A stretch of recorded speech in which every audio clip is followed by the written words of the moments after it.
Hi hello అండి. అందరూ ఎలా ఉన్నారు? ఇదైతే ఆవకాయ పచ్చడి పట్టాను. చిన్న చిన్న ముక్కలైతే కోసి మన ఇష్టం అండి. చిన్న సైజ్ అయినా కోయొచ్చు, లేకపోతే పెద్ద సైజ్ అయినా కోసుకోవచ్చు. కానీ ఎక్కువ నీళ్ళు మాత్రం నిల్వ ఉండదండి. ఎందుకంటే ఆవకాయ పచ్చడికైనా, మాగాయ పచ్చడికైనా కాయ అనేది ముదరాలి, బుర్ర కట్టాలండి. అలా అయితేనే పచ్చడి అనేది నిల్వ ఉండిద్ది. అయితే తాత్కాలిక పచ్చడి అండి. మన అన్నంలోకైనా, టిఫిన్‌లోకైనా వాడొచ్చు. ఎందుకంటే చట్నీ బదులు ఇలా చేసుకుంటే చాలా బాగుండిద్ది. ఫస్ట్ అయితే మామిడికాయ ముక్కలైతే కడిగేసి చిన్న చిన్న ముక్కలు కట్ చేసి ఉంచాను. ఇక వాటిలోకి 2 స్పూన్ల ఆవాలు, 1 స్పూన్ మెంతులు వేయించేసి అయితే మిక్సీ పట్టేసానండి.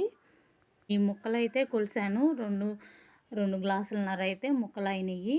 వీటికి సరిపడా కొలతలు: పావు కప్పు ఉప్పు, అరకప్పు కారం, పచ్చికారం అండి. మామూలుగా కూరలో వేసే మసాలా కారం వేస్తే మాత్రం పచ్చడి అనేది అస్సలు నిలవదు.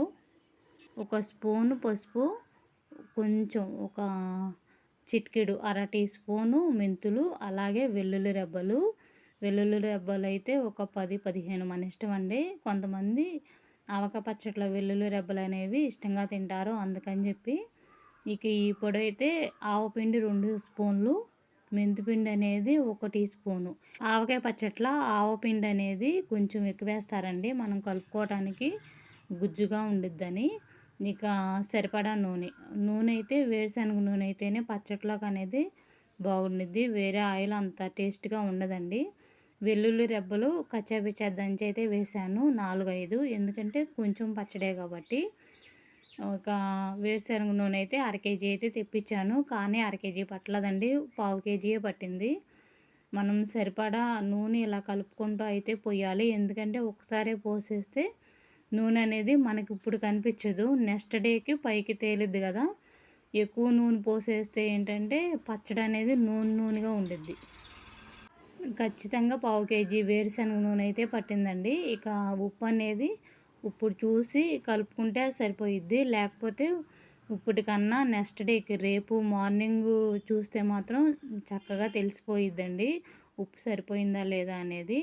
పచ్చట్లో ఉప్పు అనేది కొంచెం ఎక్కువే వేయాలి, ఎందుకంటే అన్నంలో కలుపుకోవటానికి తక్కువగా ఉండిద్ది.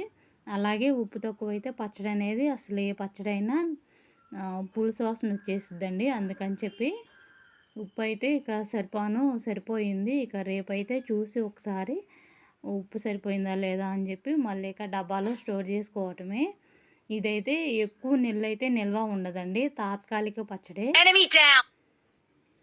చాలామంది అంటూ ఉంటారు చిన్న చిన్న ముక్కల ఆవకాయ పచ్చడి నిల్వ ఉండిద్ది అని. నిల్వ అయితే ఉండదండి.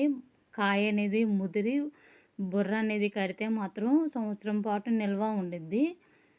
బుర్ర కట్టకుండా లేతకాయలు అయితే మాత్రం ఎక్కువ రోజులైతే నిల్వ ఉండదు, ఎక్కువ నెల్లండి. మార్నింగ్ అయితే డబ్బాలో స్టోర్ చేద్దామని చెప్పి తీసాను. చూడండి నూనె అంతా పైకి వచ్చేసింది కదా, నూనె అయితే సరిపోయిందండి చక్కగా. ఇక డబ్బాలు అయితే పెట్టేస్తున్నాను. మనం అన్నంలోకైనా లేకపోతే దోశల్లోకైనా చాలా అంటే చాలా టేస్ట్గా ఉండిద్ది. పచ్చడి కూడా చేసుకునే విధానం కూడా చాలా సింపుల్ అండి. మనం పెద్ద ముక్కలతో ఆవకాయ పచ్చడి నిల్వ పచ్చడి పడతాం కదా, అంతా ఇక ఇదే పద్ధతి అండి.